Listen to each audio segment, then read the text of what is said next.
Happy New Year! Welcome sa Lotto Result Today PH.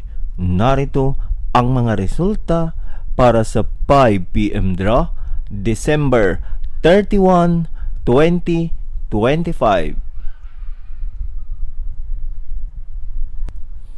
Para sa resulta ng 2D Lotto 20 at 1.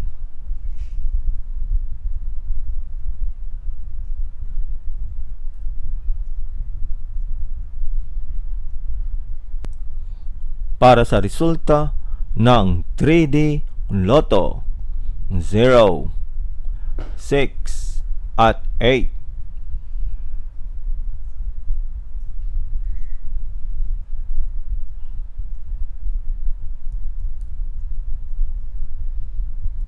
At yan ang mga resulta ngayong 5pm draw. Para lagi kang updated sa mga Lotto draw result, mag-like and subscribe. Maraming salamat po sa panonood.